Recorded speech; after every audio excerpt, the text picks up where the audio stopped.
Hugo, Camille et moi, et puis papa qui est pas là, on vient de Normandie. Donc Hugo et Camille sont nés à Rouen. Donc Hugo, quand il est arrivé ici, il parlait de pain au chocolat qu'on mettait dans des sacs. Et maintenant, comment on dit? On dit une chocolatine que l'on met dans une poche. Voilà. On s'est mariés à Caudermont sur le thème pin-up. Donc comme je suis attachée au quartier de la Bastide, on a fait les photos au jardin botanique. Alors, on a bu du champagne, etc. Et le hasard a fait qu'une association faisait une fête en bas de la place Cadiz Camel. Et ils avaient fait le thème Rockabilly. Et on a fait le tour de la place avec la voiture, on a fait des stars où on s'est mis sur les côtés et tout. Donc je vois par rapport à quand je fréquentais la Bastide à partir de 97, je sortais en boîte de nuit ici, rive droite. C'était le seul intérêt pour les jeunes du coin, c'était le Space Opera, ça s'appelait. C'était pas loin du pont Saint-Jean. Et du coup, on venait vraiment là que pour ça, et donc la nuit. On connaissait pas vraiment Bordeaux rive droite comme aujourd'hui. Quand je vois quand même plus de presque 20 ans après comment c'est devenu, et que j'habite là maintenant, alors que je suis originaire de la rive gauche, je vis le jour ici, alors qu'avant je vivais exclusivement que la nuit. Ah oui, et après quand on avait acheté, les gens disaient « Ah bon, mais pourquoi t'as fait ça? T'aurais dû me demander et tout ». Et alors qu'on est très contents, enfin on s'est jamais fait agresser, les gens sont très sympas, voilà, en 4 minutes Stéphanie elle est à son travail, enfin c'est rien du tout. Puis, du coup en plus elle y va de façon agréable, rouler sur le pont de Pierre, longer les quais jusqu'au Quinconce, enfin c'est un trajet super agréable à faire à vélo quoi. Et du coup c'est vraiment bien pour... 4 minutes tu vas un peu fort. Hein. Ouais, tu pédales moins vite, tu as un 10 minutes. Donc la Bastide, les Quinconces... Tu me surestimes. C'est ça. Notre plus beau souvenir de famille à Bordeaux, c'est quand on vient tous les ans à la fête de l'huître au mois de juin à Saint-Augustin. On se retrouve avec nos amis, les amis pour les parents et pour les enfants. Et pour les enfants aussi.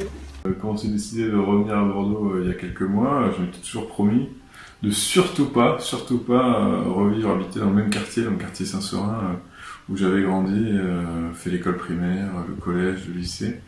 Et je voulais surtout pas acheter une maison dans ce quartier-là.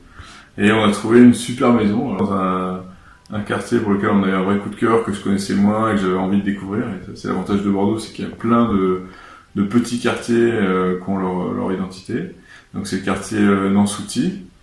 Et j'étais surtout très fier de me dire ça y est, j'habite plus dans la même rue que mes parents, ça y est, j'ai mon quartier à moi, on va avoir notre vie, notre maison à nous, et ça y est, j'ai une nouvelle famille, une nouvelle vie de famille à Bordeaux. Il fait le notaire, il commence à regarder le nom de la rue, et il dit ah bah c'est amusant, donc c'est la rue Saint-Macaire, et la propriétaire dit ah mais en plus vous savez cette rue elle a changé de nom il y a pas si longtemps. Avant elle s'appelait rue Colbert. Et petit clin d'œil, Colbert est exactement le même nom que le nom de la rue où habitent mes parents à Bordeaux. J'habitais rue Montfaucon. Il y avait un petit cheval qu'on appelait Pompon, qui faisait la tournée de lait avec son patron. Et Pompon, qui travaillait dans tout le quartier de la gare Saint-Jean, s'arrêtait tout seul à toutes les portes où il fallait laisser une bouteille de lait. Parce que des fois il avait un bout de sucre. Et puis il connaissait tellement bien le quartier qu'il n'avait besoin de personne pour le diriger. Les carnavals de Bordeaux et surtout Bordeaux-Caudermont pour le coup, puisque c'est là que j'ai grandi. J'y assistais tout simplement, mais c'est des souvenirs marquants. Et quand je vais au travail tous les jours, j'aime beaucoup passer dans cette petite avenue où je me revois avec ma sœur, toute petite, pour regarder les chars et attendre patiemment de brûler Monsieur Carnaval à 17h. Et on a un monsieur qui venait, et il se trouvait dans la cour, dehors, et sa fille est passée en vélo, elle devait avoir 15 ou 16 ans, elle est passée en vélo, elle ne tenait pas les mains au guidon, vous voyez, elle était comme ça, parce qu'avant il n'y avait pas de circulation. Et il est venu voir mon grand-père, et il lui a dit « Georges, tu aurais une clé à molette ou une tenaille à me prêter ?» Mon grand-père lui a prêté.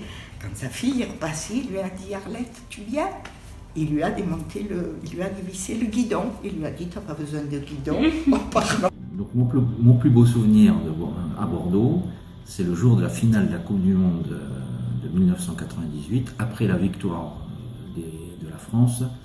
le déferlement de personnes sur les quais à Bordeaux, et surtout, et c'est ça le vrai beau souvenir, c'est que tout le monde souriait et qu'il n'y avait plus de différence entre les gens. Mon souvenir, c'est une anecdote, en fait. Ma petite fille aînée s'était gravement blessée, elle habite Pessac, et moi, j'ai réalisé d'un seul coup qu'en prenant mon bus à Gambetta, je me trouvais pratiquement arrêtée. L'arrêt du bus était près de sa rue, et donc j'étais tout près d'elle. En fait, je n'avais pas encore matérialisé le fait que d'un bus à l'autre m'amène concrètement exactement à l'endroit où je voulais être. Alors ça, c'était formidable et ça m'a donné un petit confort. J'étais dans une bulle très contente. Voilà. Alors donc moi je dirais que Bordeaux ça a été pour moi une découverte, mais surtout un grand cadeau, parce que Bordeaux m'a accueilli avec le plus grand respect, avec brio. Bordeaux est pour moi en fait la ville et ma réussite, on va dire. Voilà.